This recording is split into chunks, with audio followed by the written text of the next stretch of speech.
This morning I woke up, and after my exercises and all that, picked up my phone, and I had received a message from Reverend Father Mark Mandela Anigba. He sends, a daily meditative piece to his friends and the Catholic faithful for us to meditate. And today's gospel, the last verse, Luke chapter 17, verse 10. He knows it is one of my favorite quotations. So he sent it to me, and we laughed. And of course, we are. The text says, when you have done all you have been commanded to do, of course by God, say, we are today's, this one said, we are unprofitable servants. Some texts will say we are useless servants. Others will say we are unworthy servants. We have just done what we were obliged. We have just done our duty. Therefore, we need no praise. We need no acclamation.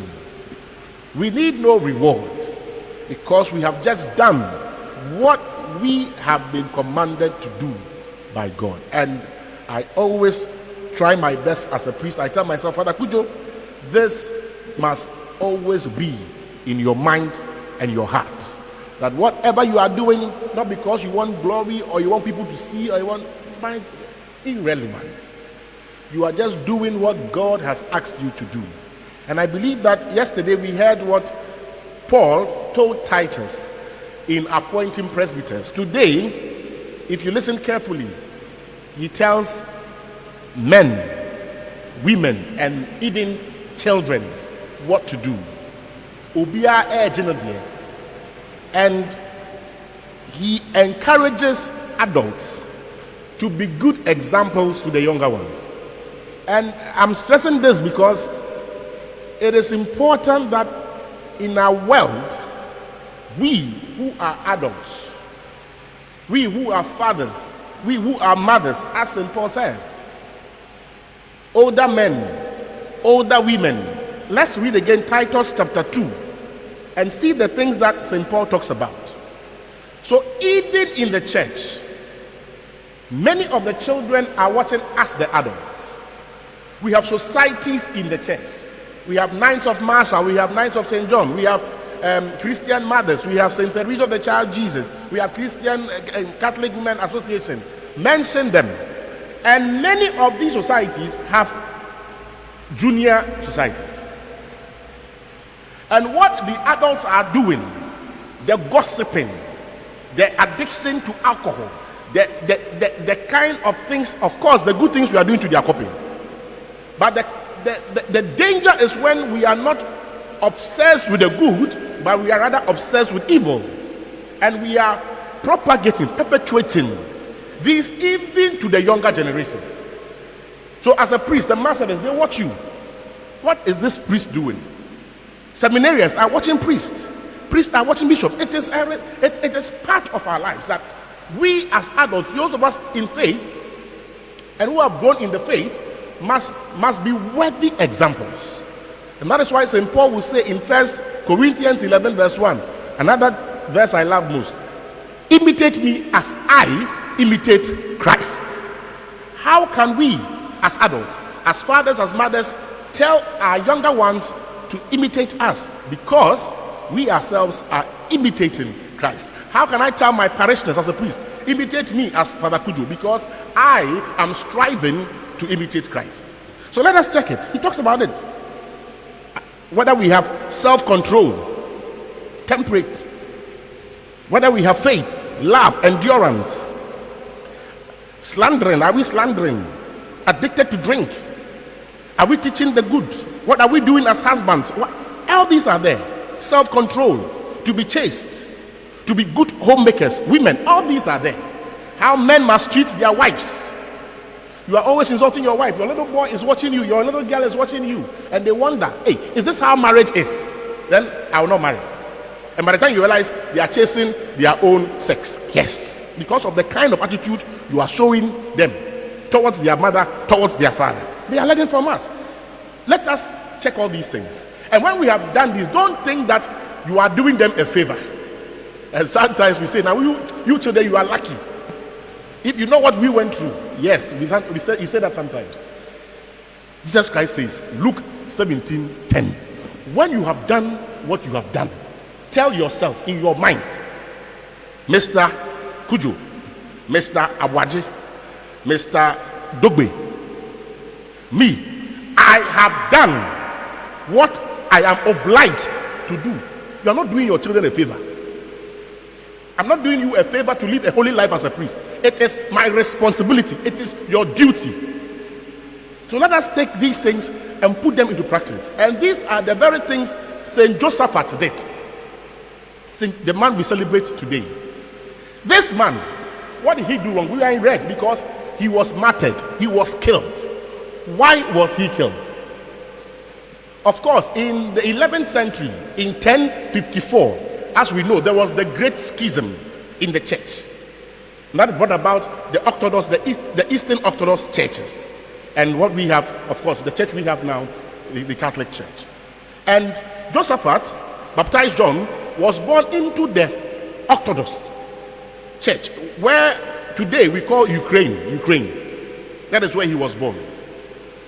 At a very young age, when he was 8, the Orthodox Church he was in, after the schism, came back to join the Catholic Church. So basically, they reunited. Of course, the Council of Florence in 1439 and all that have been trying to bring unity in the church. So he became Catholic, continued his work, and said, oh, he wants to be a monk. So he became a monk. After about 5 years, he said, not just a monk, I want to be also a priest. So he went ahead, became a priest, was working for the unity of the church. Of course, at the time, there was so much, you can imagine the strife between the churches and all that. But he was still moving on, praying for unity in the church, unity in the church. Then he becomes an archbishop. And you can imagine, at the time, early 17th century, the 1600s plus, the Protestants in Europe, the church had divided. You remember the Protestant revolution, Martin Luther, in 1517, the church, and all that. So, a lot attacks and all this. People said he should run away, he should leave. He said, no, why am I going to? And sadly, and that is how I say, it was the priests. Of course, if there's division in the church, who are those who fuel it? It's not the priests and the bishops who will be fighting, and the lay people will also follow. Hey, if I could see him go, they said no. So he tried his best to check all those who were fighting and all that. Till there was one priest, stubborn academy for Nubi, very stubborn man. And this bishop made sure that he was sanctioned so that he would stop preaching disunity, causing commotion in the church. And that is why I always say that, brethren, let us be in tune. If Father Kujo, I tell you to do something, ask yourself, discern, the spirit of discernment. It's important. So, Father Kujo, okay, is it from God? But sometimes it's so hurting. Unfortunately, when the bishop made sure that priest was sanctioned, was brought to book, people in the church, when the Orthodox Church, of course, went to ring the bells of the town, ringing the bells, brought, what we call in sociology, collective effervescence, people, social current, anger, mob action. What is happening? What the bishop was saying? And in anger, they attacked, they went to the square where the cathedral was, went to enter and beat the bishop. If that is because of this priest, they want to kill a young farmer, they release him. Oh, still, they broke into the bishop's house and they caught Josaphat. One hit his head. If you read the story about those, this is not 300, this is just 17th century. And someone hit his head with a stick. That was even okay. Another used an axe. Axe. The team pain. at Bishop. They split his head into two. They didn't end human wickedness. They didn't end there. Even when he was dead, they bore him naked, as we say in Ghana, removed his clothes, and dragged him from the bishop's house through the streets. Because this man was trying to fight those who were preaching disunity in the church. You shouldn't think these things are far. They are still happening. There are parishes, there are churches, not in the Catholic Church. Sometimes people lock church doors. Not because anybody has done something wrong, but they are doing the evil, and the priest or some of the church members are preaching the right thing. Brethren, St. Paul says, men, let us live the life that we have been taught by Christ. Women, let us live the life that we have been taught by Christ. Children, let us not follow the desires of the world. And when we have done all these, we shouldn't think we are doing anyone a favor. We should tell ourselves, we are unprofitable servants. We have done what we are obliged to do. Amen.